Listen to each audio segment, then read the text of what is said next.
My name is Akira Kuroda, 25. I'm a salaryman at one of those black companies. It's already this late. I can't believe I have to work this late to finish all this. It's obviously too much work for one person. Hire more people. Don't cheap out on labor. Here, a little extra service for you today. Service? This is over-service, if anything. I really don't need this. You know, even if you hand those to me expecting gratitude, that's just overtime work. You always speak your mind and do a good job. You're the best subordinate. I'm counting on you. I get it. Even if I complained at you, it wouldn't change the company. I know that you're putting up with a lot too. I can only imagine an 8-hour workday and paid vacations. And even when I get home, nobody's there. The company needs me, and I get a certain amount of money. At this point, it's more trouble to look for a new place now. Those unchanging days continued. Until one certain night. Unusually, I was going home at 10 when a young girl approached me. Excuse me?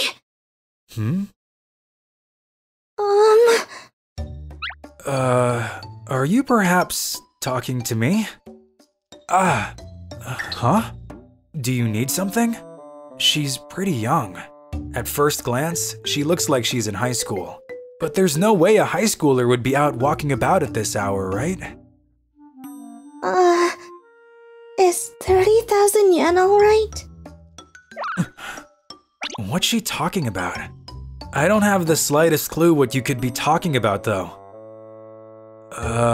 What is? What is? You can do whatever. Oh, are you selling something? Oh, myself. Huh? You? It's a service, so I'll do anything I can. 30,000 yen? A girl selling service? That's what she meant! With that tear-filled expression. Is this some kind of punishment? But even as a joke, you shouldn't say things like that. Not everybody has common sense in this world after all. On the other hand, if I looked like someone who wanted something like that, I'd be very disappointed. I'm sorry. In the first place, don't force your good intentions on people by calling it a service. I wish they'd stop with the trend of, you should be happy, it's a free service, right? Like I would be the bad guy if I said no. It makes me want to vomit. Just a while ago, on my day off, I was buying food from a vendor in the shopping district and he said, "You're so cool, I'll throw in a little service for you." If you're gonna look at someone as pale as me and give me a little service, just make it cheaper to begin with. I only want to buy as much as I need. If you were going to do that, just make it cheaper. I just can't stand the feeling of how you should be grateful about it. Just don't do anything for me in the first place. Excuse me. I'm really sorry. Oh, sorry. Lately I've been doing a lot of overtime, and now I'm really sensitive about the word service. Like, giving service is supposed to have a bit more emotion in it, right? And if you felt that way to begin with, you wouldn't need to… right? Huh? Wait, this is no time to be talking about this. What to do? I couldn't leave her just like that, so I hailed a taxi. Then I put her into the car and handed the driver some money. Where to? Ask the girl over there. That was all I said, as I coolly left the scene. Truly, it was the coolest I've had ever been. Just a salaryman, a background character who devotes himself to his company. But in this moment, I was unmistakably a hero. The tasteless store-bought lunch I brought that day was tastier than usual. About a week after, I was summoned by my superior. I heard that one of the executives from a company we work with wants to meet you. What? Did I do something? No clue. Huh? Did I mess something up? I've never met anyone like that before, though. Enough of that and get going. Go ahead and wait for them in the room. Be sure not to do anything rude. But what? Shaking from nervousness and anxiety, I waited in the reception room for the arrival of the executive. And then about 10 minutes later, my superior let me in to see a man I'd never seen before, and a girl that I had. That girl, she looks kind of familiar.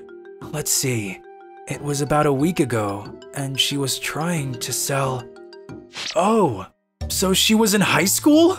She was in normal clothes the other day, so I didn't think she was really… This might just go badly. This man, he's definitely her father, right? His eyes are serious, and he's been staring at me for a while. He's definitely gonna yell and say, "What did you do to my daughter?" It's a misunderstanding. I didn't do anything to… oh wait, I made her cry a little. I didn't… Thank you. Thank you very much for saving my daughter the other day. Huh? Did you not save my daughter and put her in a taxi? Oh, yes. Huh? But how did you know who I was? Kuroda-san, it seems you had your employee ID tag still on. My daughter memorized your name and company. Oh. Wait, that's really embarrassing. I spend more time at work than I do at home, so it's become really easy for me to forget I have my ID tag on. Even elementary schoolers take their tags off when they get home. My personal information is all over the place now. Kuroda-san, actually, my daughter… Yes? It seems that my daughter was being forced by her classmates to do a lot of things at school. Apparently, this has been going on for a while. Because of my own carelessness, I hadn't noticed. I see. So that's why she was forced into doing something like that. It seems like that was the first time she had been made to do something so terrible. But if you were not there, she said she did not know what would have happened. I thank you from the bottom of my heart. Thank you! Oh no, I didn't particularly do anything special. I always wondered why she approached someone like me, but if she was forced to do it, then that would make sense. Because I was dumb enough to leave my employee ID out in the open. As long as she knew my company and my name, if things got dangerous, she could deal with it. Kuroda-san, I'm thinking of quitting high school. I always worried about what everyone and my parents would think. I've been thinking of changing to an online high school. Is that so? It was really cool how you could talk so passionately, even though you were so tired from working overtime. I remembered it after I got home. It was so funny, I forgot I was scared. So then I thought that I would say this to you. It was thanks to you that I finally found the courage. I ended up showing you an immature side, but if it helped you in some way, then I'm glad. Here, as thanks. It's a little gift, not a service. Thanks. And also, if you'd like, Kuroda-san, would you come to our company? What? I've heard that you are a very talented man. I'm sure we'd be able to treat you better than they do here. Would you let me consider your offer? Today, a lot sure happened. A handkerchief, towel, socks. These are things a daughter would give on Father's Day. It helps that they're practical, though. There was a note she had tucked away, with her contact information and a message. I've never had a friend I could trust. Could I ask you to help me with things from now on? Shizuka. And firstly, I transferred to a job at a company her father ran. Our company was famous for being one of those black companies, so the president took pity on me and welcomed me with open arms. Oh, it's quitting time! I was dizzied by how well I was treated. And as the months passed, Shizuka and I… Akira-san, the wedding's tomorrow, so won't you get some sleep and fix those bags under your eyes? Huh? I have bags? Ever since I transferred over, I've had so much time. I end up playing games. No games allowed tonight. Huh? Well, I guess I'll just play with you instead. Not tonight either! I don't want to be sleepy tomorrow.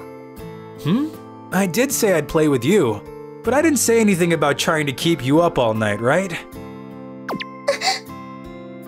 Idiot! You're such an idiot!